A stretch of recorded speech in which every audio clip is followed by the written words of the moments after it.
15장 224년 10월 20일 12시 15분. 뉴트는 특별한 것을 보여주겠다고 약속했다. 하지만 토머스나 테리사가 그게 뭐냐고 물을 때마다 입을 지퍼로 채우는 신용을 하면서 약을 올렸다.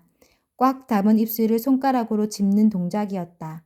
토머스와 테리사가 궁금해해 안달할 때마다 뉴트는 재미있어 했다. 밤에 어디로 모험을 떠나든 그들은 늘 지하층 정비실에 모였다. 먼지투성이인 낡은 그 방은 아이들이 안식처가 되었다. 세 번째 모험을 마친 날부터 뉴트는 토머스와 테리사를 굳이 방까지 데려다 주지 않았다. 토머스와 테리사도 길이 익숙해져 더는 안내가 필요 없었다. 사학 건물의 어두컴컴한 복도를 몰래 지나갈 때마다 토머스는 점점 재미를 느꼈다. 토머스가 가볍게 노크하자마자 테리사의 방문이 열렸다. 테리사는 조심스럽게 고개를 내밀고는 복도를 좌우로 돌아보며 들킬 위험이 없는지 확인했다. 좋았어.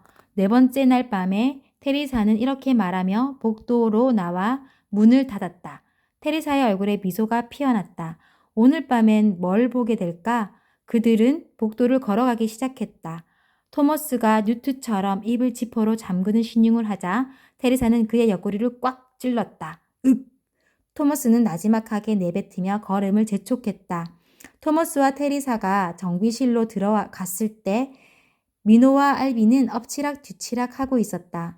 처음에 토머스는 그들이 진짜 싸우는 줄 알았는데 알비가 미노를 잡아 치기를 하더니 환호성을 지르며 웃었다. 등부터 바닥에 떨어진 미노는 신음을 흘렸다.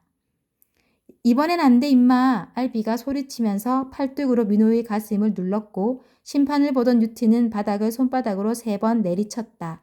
그러자 알비는 벌떡 일어나 두 팔을 들고 승리를 만끽하는 춤을 추었다.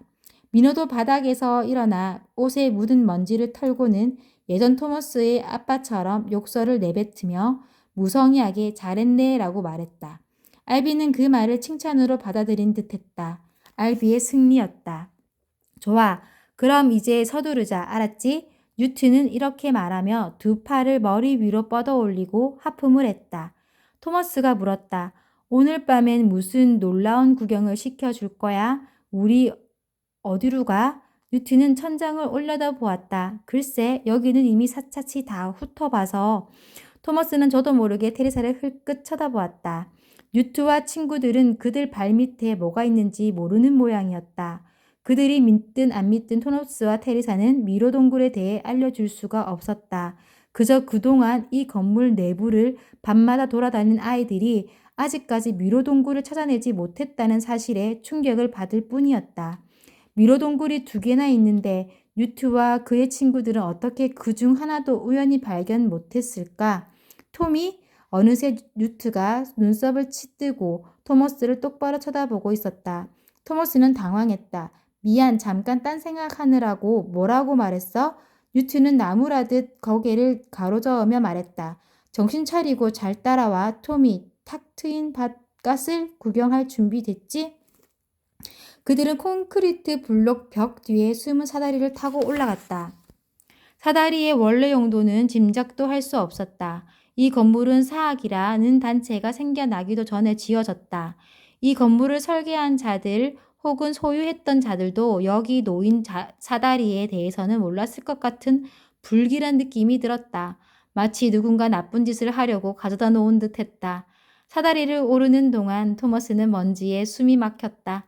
어쩌다 보니 맨 마지막에 올라가게 됐는데 먼저 올라간 아이들의 발끝에 수년째 쌓인 흙먼지와 돌멩이들이 차이다 보니 올라가는 길이 영 고역이었다. 못도 2개나 밑으로 떨어졌는데 그중 하나가 토머스의 오른쪽 눈에 박힐 뻔했다. 좀 더 조심해서 올라가 줄래? 토머스는 아이들에게 몇 번이나 조그맣게 외쳤다. 하지만 돌아오는 대답은 낄낄대는 웃음뿐이었다. 분명 민호의 웃음소리였다. 마침내 10층 높이를 올라간 아이들은 철제 층계참에 올라섰다. 층계참은 5명이 겨우 서 있을 만한 넓이였다. 왼쪽 시멘트 벽에 휘어지고 녹슨 묵직한 금속 문이 못생긴 이빨처럼 박혀 있었다.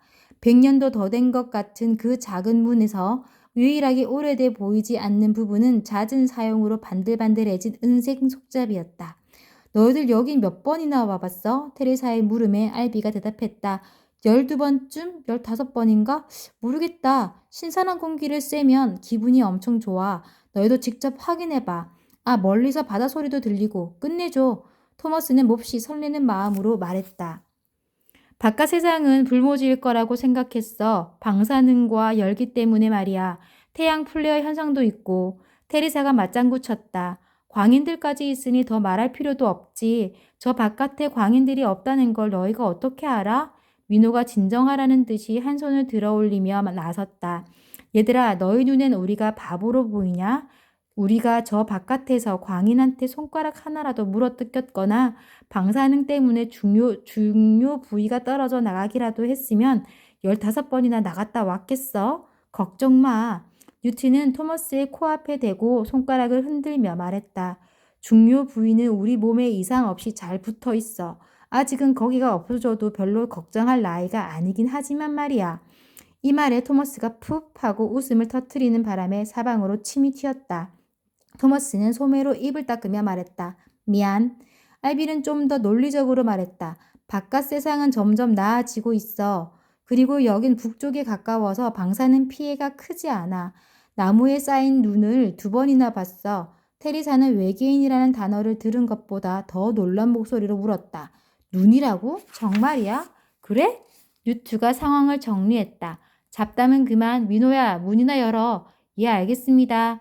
민호는 큰 소리로 대답하고는 끙 하고 문 손잡이를 밀었다. 요란한 금속성의 철커덕 소리가 나더니 문이 바깥쪽으로 끼익 열렸다.